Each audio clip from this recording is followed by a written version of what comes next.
Well, good morning. Welcome to Knox Virtual Worship Service for the Sunday, June 14. Now, last Wednesday, June 10th, the United Church of Canada celebrated our 95th anniversary of the Union of the Church. In 1925, three denominations, the Methodist Congregation and the Congregational Union of Canada, and 70% of the Presbyterian Church of Canada entered into our union to form the United Church of Canada. So the United Church of Canada is 95 years old. Now you might think that's old, but when you consider other Christian denominations, mainline denominations, United Church is still quite young. We just started, sort of. So one of the things that we have prided ourselves for last while is our social justice ministry, which has been the hallmark of our denomination for past many decades. Our sense of inclusion of all people and the work of reconciliation has been a hallmark of our denomination. And this important ministry continues in many different ways and forms in wider churches across Canada as we struggle to follow Jesus, to be God's faithful presence in our world, in our broken and troubled world. So I just want to say happy birthday, United Church of Canada. And I welcome you today, this morning, all of you today, in the name of God, the Son, and the Spirit, to this worship service. So let us worship. The peace of Christ is with you. And also with you.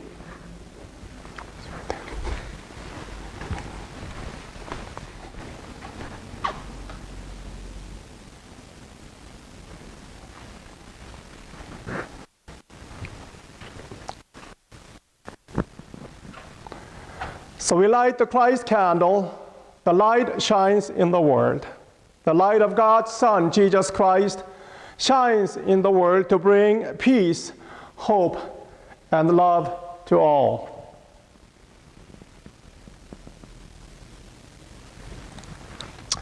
We also light this blue candle to remember all the suffering people around the world from the powers of evil, oppressions, and injustice.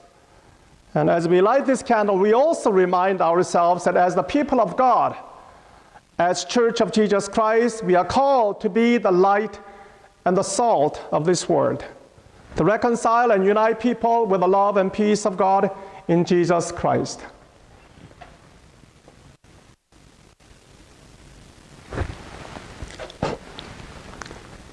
And let us pray. O Holy One, we gather as your people, called to worship you and to be the hands and heart of your Son, Jesus Christ, in the world, to bring justice and peace. We give you thanks that you have called us and separated us to do the work of reconciliation in the world.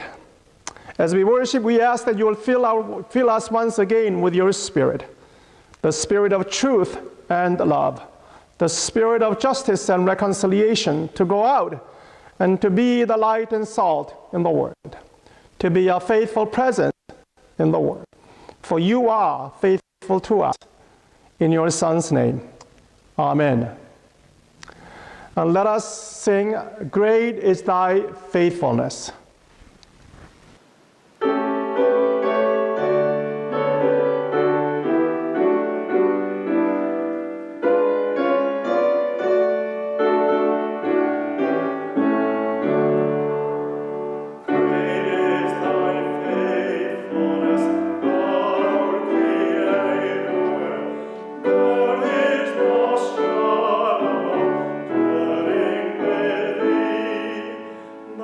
Church.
morning and welcome to our Time for All Ages.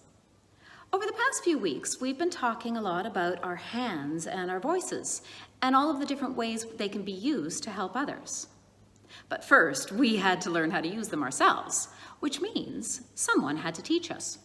Well, just like someone had to teach us how to hold a crayon before we could learn how to draw, or how to use a pencil before we were able to learn how to write. And someone had to teach us how to speak before we were able to learn the right words to use. So, teachers are really important people in our lives. But who are they? Well, the first one that might come to mind is your teacher at school. Well, they teach us all about math and science and art and drama and history and all sorts of things. But we also have lots of other teachers in our lives as well. Our very first teachers are our parents. They're the ones who teach us how to walk, how to talk, how to try new foods, how to ride a bike. And they teach us what's right from wrong and how to love.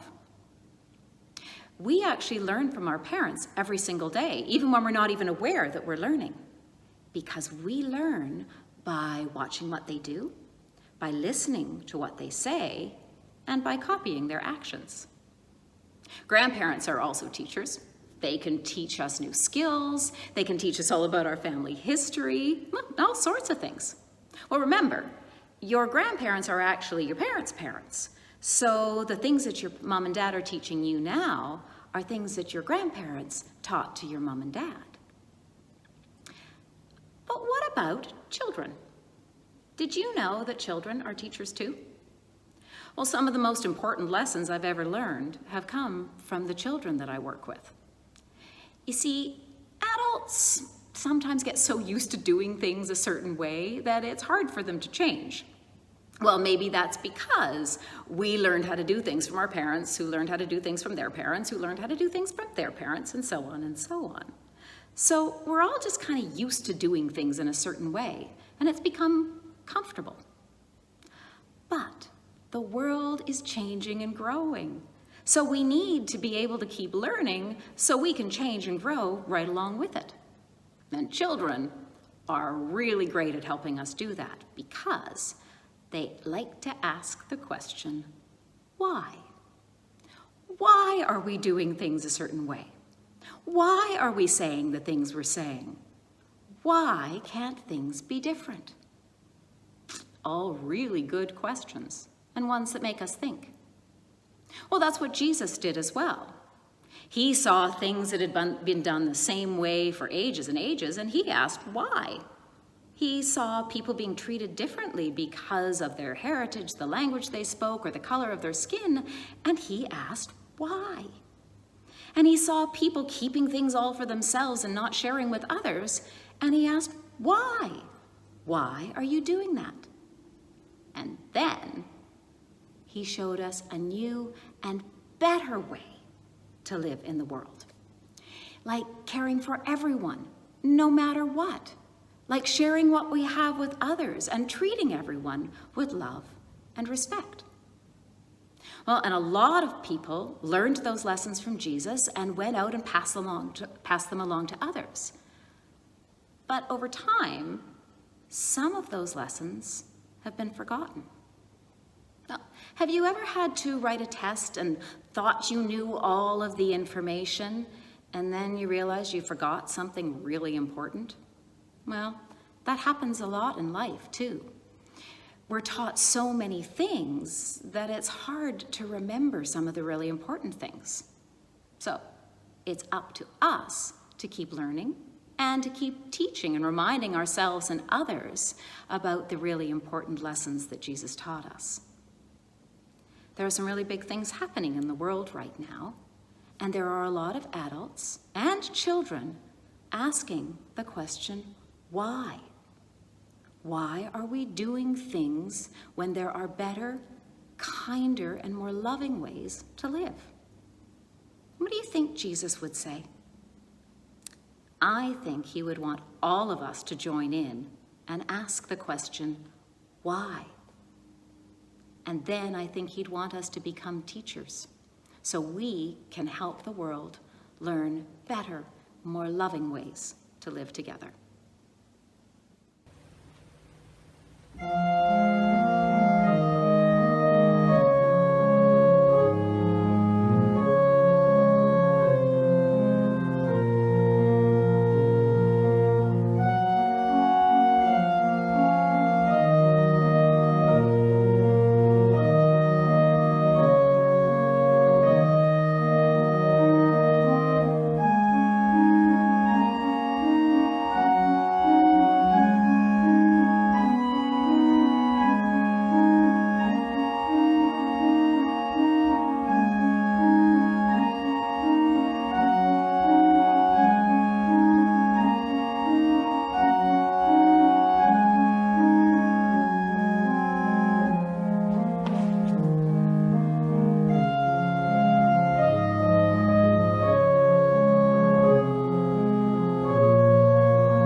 So we are on the continuation of the sermon series, How to Thrive in a Pandemic Wilderness Journey, and which we started about 2 months ago in the book of Exodus, and we're continuing on that. Today we will be doing part 7 of that sermon series. And before we do that, because we'll be covering Exodus chapters 18 today, I just want to do a little bit of a summary of what has happened so far.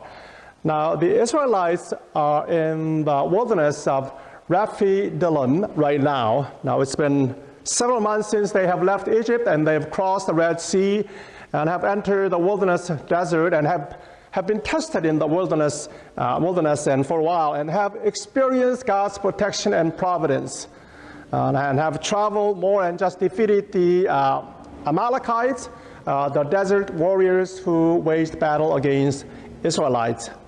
Moses sent out Joshua with quite a lot of men together to fight while he went up on a hill and lifted up the staff of God, a stick that God has blessed as a sign of God's presence and power among the Israelites, that God fought for them and defeated the mighty Amalekites. So that's sort of kind of background. So now things were much calmer and quieter in a desert camp.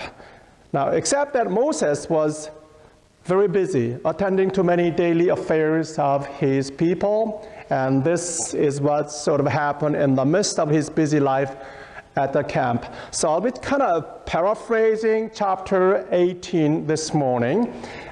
So while he was busy, Moses' father-in-law, Jethro, a high priest, makes a visit to Moses' desert camp and sees what's happening with Moses. Basically, Moses was stressing and killing himself, busy attending every affair of his people from morning until late night. And every day, no time for rest and no time for relaxation, no time for family, no time for the important matters, the bigger picture that God has given to Moses, the mission that God has given to Moses to bring Israelites to the promised land. And while he was busy attending to every affair, fixing everyone's problems, he was neglecting his own well-being and the well-being of God's mission. In other words, Moses' life as a leader and as a family man was becoming unmanageable, and if he kept it up, he would probably be out of commission very soon. So in chapter 18, verse 15 onward, Jethro comes and visits and sees all this, and he's like saying, "What's going on here, Moses? What's going on? Why are you doing all this, like all by yourself, like for everybody line up and before you and day and night and every day? This is no way to go about this.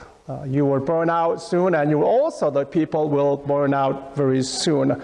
Now, and Jethro says, now listen to me. So Jethro gives counsel to Moses, and Moses, helping Moses to realize the situation and suggest alternate and more efficient and effective ways to manage his time and his life. So he coaches him, and so Moses could find his way out of the forest. So Moses listened and followed counsel of Jethro and did exactly what Jethro counseled him to do. So Jethro was Moses' mentor and coach, and came to Moses at the right moment. Now we all need Jethros in our life. The elders, the mentors, the counsels, the coaches who are able to see the bigger picture, who are not afraid to point out and even rebuke our wrongs and missteps, but who can also show us the ways and coach us along the right path when we have strayed away from the path. We all need Jethros in our life, like the Jedi Master, Yoda, and Jedi Grandmaster Yoda in the Star Wars universe, who trained, rebuked, and guided young Luke Skywalker.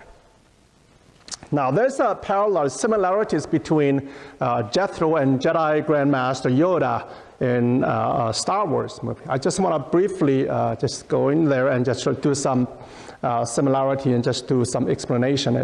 Now, you probably have seen the movie Star Wars. I've seen the Star Wars films, like there are original first trilogy, first ones. I have seen the first one, Star Wars, and Empire Strikes Back, and then Return of Jedi trilogy. I've seen that back in the 70s, I think. It first came out. And then they came out, a prequel, well, 3 more episodes came out. And after that, I just lost count how many episodes there were.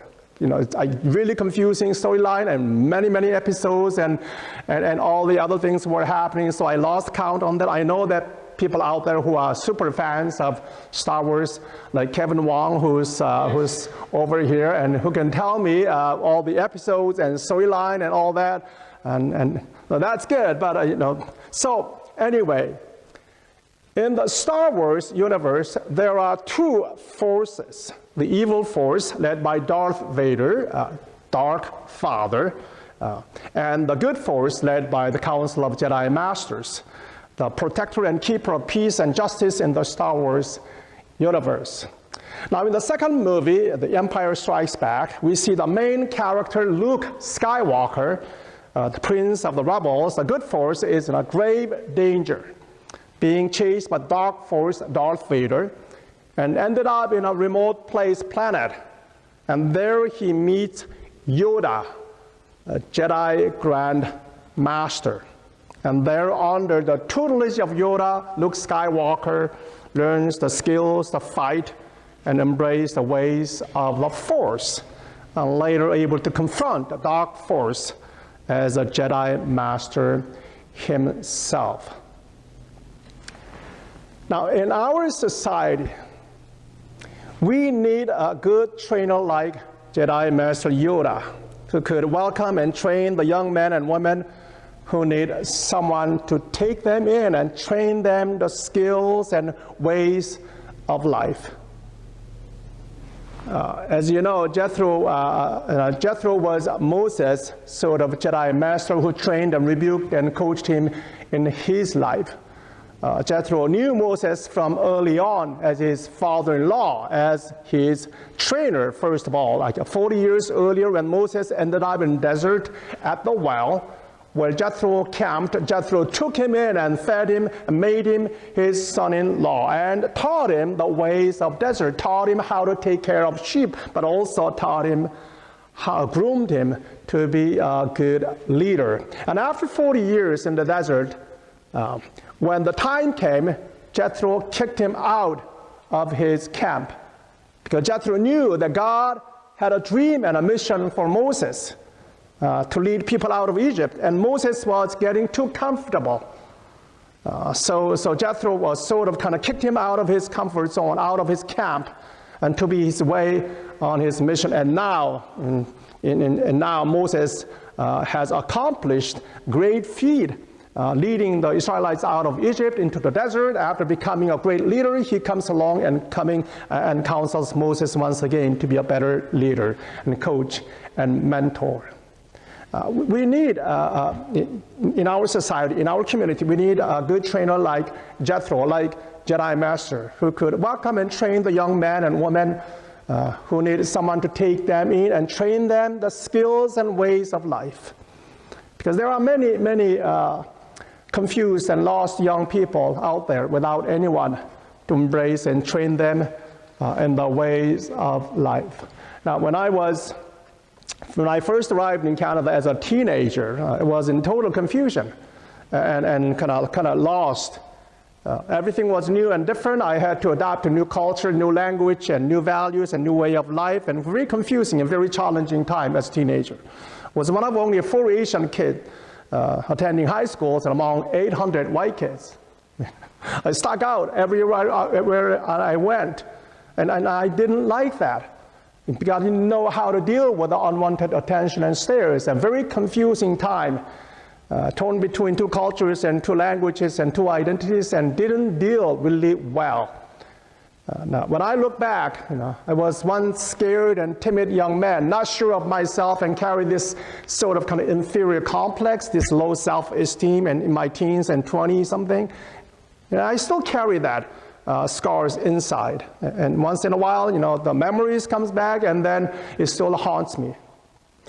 It would have been great if only I had someone who could take me in and taught me the ways of immigrant life. Now, my family, everyone in my family, we all went through difficulties of immigrant life, so they were no help. Because they were kind of navigating the things by themselves. They were busy trying to adjust themselves. I wish I had someone who could take me in and train me the ways of life when I was confused and lost in my teens and 20s. So I always tell my children, you guys are lucky that you have so many uncles and aunts and cousins and parents who show you the ways of life. Moses found his own Jedi Master in Jethro to welcome him and train him in the ways of life when he was lost and out. Think about Moses, his background. Who was Moses? One confused young man, and I talked about this last Sunday about Moses. If you wanted to know, please watch my last talk last Sunday. Just briefly, so after killing an Egyptian soldier, he ran away to a foreign country, running away from his own land, his people, his identity, his dream. Totally lost and defeated, nowhere to go. And then ended up in the camp of Jethro. And there, under the tutelage of Jethro, he regained his identity, his call, his skill as a leader. Jethro trained Moses as a man who would lead his people to freedom. And now Moses was overwhelmed with many things as a leader in desert camp. And Jethro comes along and coaches him to see the bigger picture, find his way to the way of force, a way of God. So we need Jethros and Jedi Masters in our life, the ones who can train us the ways of our new normal. Now, when I ask you, who are your potential Jethros and Jedi Masters in this new normal, in our pandemic wilderness journey? And let me suggest this. Now, in our own new normal, we can both be Jedi Master or Jethro, and Moses. Jethros and Moses. The Jedi Master and Yoda, the trainer, Luke Skywalker, from both. In other words, we can be a Jethro to our young people, teach and train them the ways of life, and they can also teach us how to navigate our new normal. They could be our Jedi Masters. So first, If you are aging parent and if you are elder and grandparent, we need you to be a Jethro to your children and grandchildren. Now, young people have wide knowledge. Their lack is not the shortage of information and knowledge skills. They are deeply and widely informed in many things and many subjects and many disciplines. And they're updating all the time. But they are not really sure how to turn their knowledge into what really matters. The good from bad, from truth from false. They lack this life skill, this wisdom to turn their knowledge for their own well-being and the well-being of others. Deep in knowledge, deep in detail, but lacks this life experience and how to turn and use their knowledge into life-giving knowledge for many people. And this is where you come in as a Jedi Master, as Jethro, training them as your apprentice in life, showing them how to implement their skills, coaching them and help them to learn from their failures. That life is not a series of problems to be solved or a series of victories of mountain peaks to conquer. That life is or a series of deadlines to meet or steps of ladders that you climb or something to be controlled. Life is not some sort of a blueprint, a plan, or bulletproof, or even a fireworks that we build around us. But life is much more like an art, that we need to approach life as an artist, not as scientists or mechanic or engineers who tend to see nails everywhere and all you need is a hammer. It's not what life is. So as a parent, when I look at my children, as a trainer and as a mentor, at this point I tend to listen to my children much more than before. And to helping them to figure things out for themselves by showing them and telling them about my life experience, my failures, and helping them to see the bigger pictures. That life is not a 100-meter dash, but it's a marathon. It's a journey thing. It's a marathon. My son is with me in Vancouver right now, and one of the things that we do together at this point is I'll help him to run a long distance. And as we run, I always coach him is that, you don't want to run too fast right at the beginning because you will burn out after 2 kilometers. You want to start slow. It's not 100-meter dash. You want to start slow. And after 2 or 3 kilometers later, you want to have this rhythm so that your body will adjust to long-distance running. And through that conversation, I begin to coach what life is all about. You don't need to be in a hurry. You don't need to meet the end line and deadline. You don't need to be so anxious about so many things oppressing, overwhelmed with what's happening around us. But take your time and you find your rhythm and you will run well. And of course, if you are a young person, you need to learn from your Jedi masters, your grandparents, and from the wise elders in your life. And you know who they are. You need to seek them out, seek their counsel, their wisdom, and to listen to their stories, their life stories, because they have so much to teach us. Now, even when I was in my 40s and 50s, I used to spend my time with my aging mother, listening to her stories and kept asking her to tell me about her younger, life was like when she was younger. And I kept on asking how in the world that she was able to give birth to 10 children. 10 children in the span of 20 years. I mean, in that period, she was constantly carrying babies in her womb or on her back, raising children while doing all the house chores. I mean, she was like original superwoman. Right? So I asked her, how did you do that? 10 children for 20 years? Have you ever thought not giving birth to so many babies? Like, let's say after 5, you just stop everything? And she would say, you wouldn't be here then.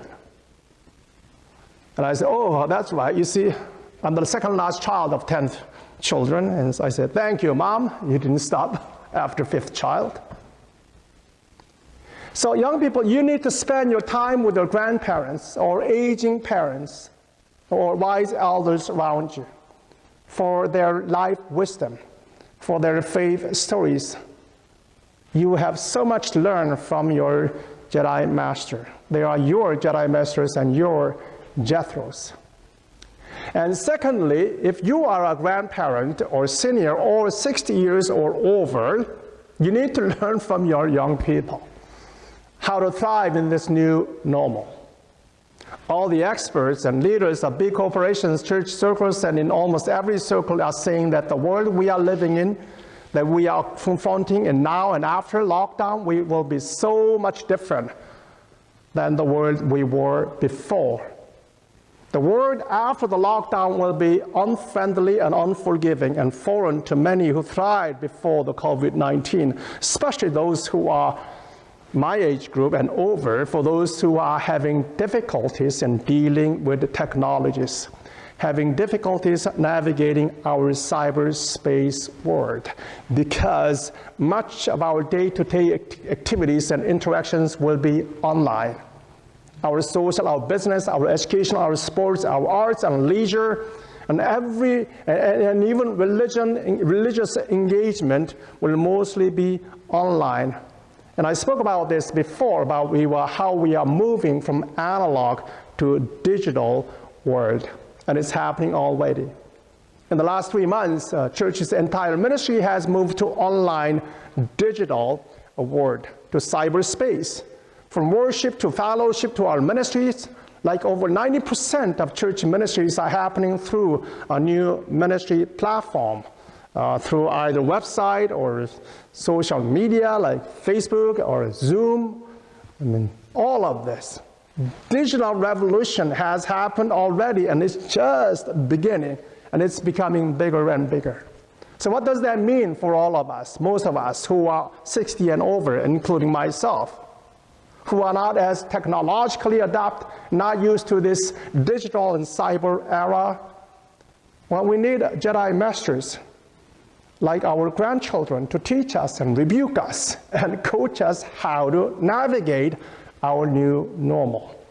And this applies to not only our personal life, but also our professional and our work areas too. Now, I'm over 60 years old, and I think I'm quite versed in cyberspace and digital world than most of my age group, but I still need a whole lot of learning, need a great deal of training for me to navigate this new normal, personally as well as in church ministry. And I spoke to you about how we need a new breed of digital priests and preachers and pastors who can navigate the Church of Jesus Christ in this new world, and I am not the one. I am not the one. I belong to the era before COVID-19. Our church needs Jedi Masters from a foreign place like Jethro, who came from a mysterious place. The priest from a foreign place, our younger generation, who can teach us and help us to navigate our new world. So let's wrap it up. When Moses struggled with many stuff, God sent Jethro to help him and guide him and coach him to navigate his ways in the desert. Jethro was Moses' Jedi Master. So, who are your Jedi Masters and Jethros in this new world, this post-COVID-19 lockdown world? Seek them out, make friends with them, and learn from your Jethros. Now, as we wrap it up, I just want to make an announcement this morning. One of our Jedi Masters is Tracy Lynn Shinaki. She's been with us for a while, and she has an announcement to make this morning. Please listen to her. It's a very important announcement.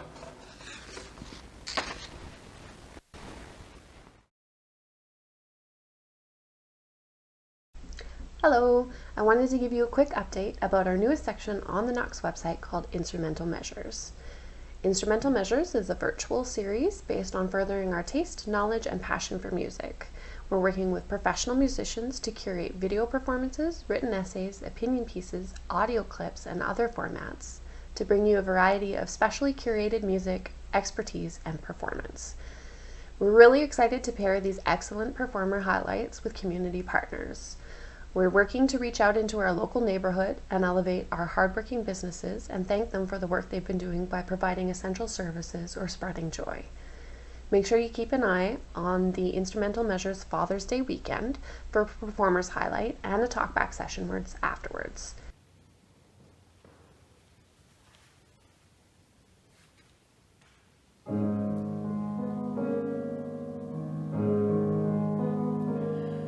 God weeps at love withheld, at strength misused, at children's innocence abused, and till we change the way we love, God weeps. God bleeds at angry fists, at trust betrayed, at women battered and afraid, and till we change the way we win, God bleeds.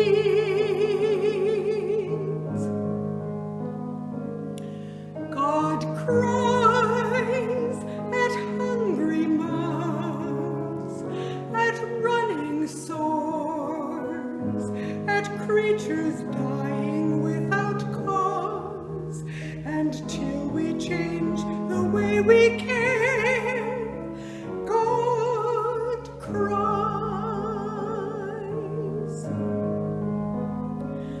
God waits for stones to melt, for peace to seed, for hearts to hold each other's need, and till we understand the Christ, God waits.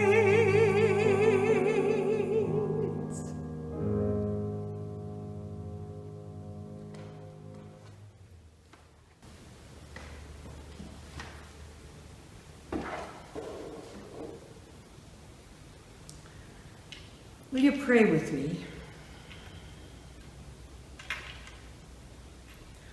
Holy God, weeping God, humble us to listen with open hearts, to hear your cries of deep, heartbreaking lament. Break us open. We are in the wilderness of pandemic, being told that our lives depend on staying apart. Even so, even now, your people come together to grieve. In the streets, they cry out in the hope that this deep grief can lead to change. We know, Holy One, that slavery was abolished in our land in 1834. But our Black people have never really been free, never safe to walk down the streets confident that they would not be stopped, questioned, harassed. And many of our Indigenous people live in whole communities where the water is contaminated and unsafe to drink or bathe in. We have had mentors crying out for systemic reformation, transformation. We know what we need to do. We long for the courage to change our systems and practices. We hear you calling. Help us to trust in you, O God, with our open hearts and open minds and bodies. Wake us up to the truth that Black lives matter. Weeping God, in this moment we hear you calling us to be very specific. Each individual life is precious and valued in your heart. and must be so in our hearts also.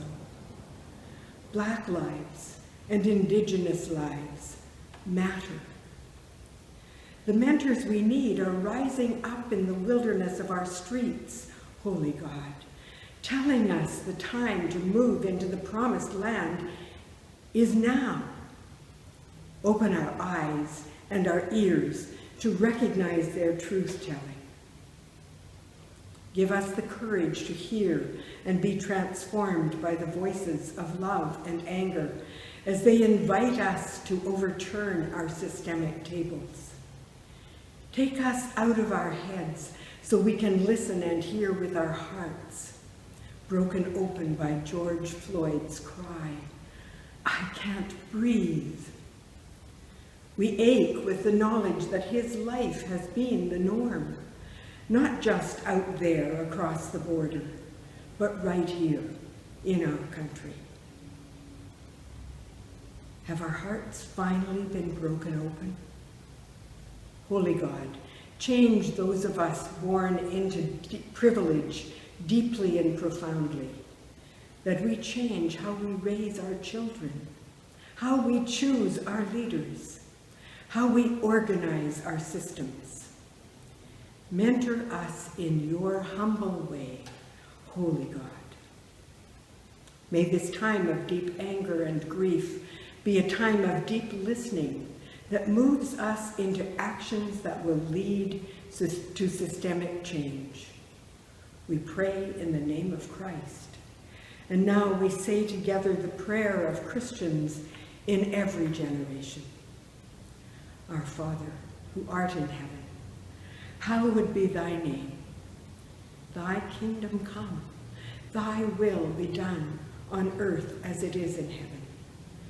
Give us this day our daily bread, and forgive us our trespasses, as we forgive those who trespass against us. And lead us not into temptation, but deliver us from evil. For thine is the kingdom, and the power, and the glory, forever and ever. Amen.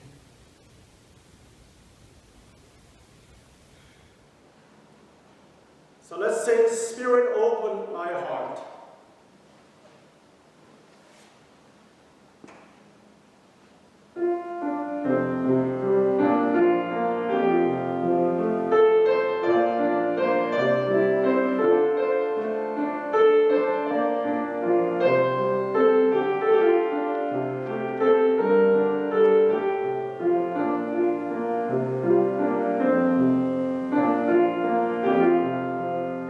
Spirit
So go out into the world to be the faithful witness and presence of God in the world, to love the world as yourselves, to make peace, and to do the work of reconciliation in the name of God, Son, Jesus Christ, and the Holy Spirit. Go in peace and know and embrace the blessings of God all around you and always. Amen.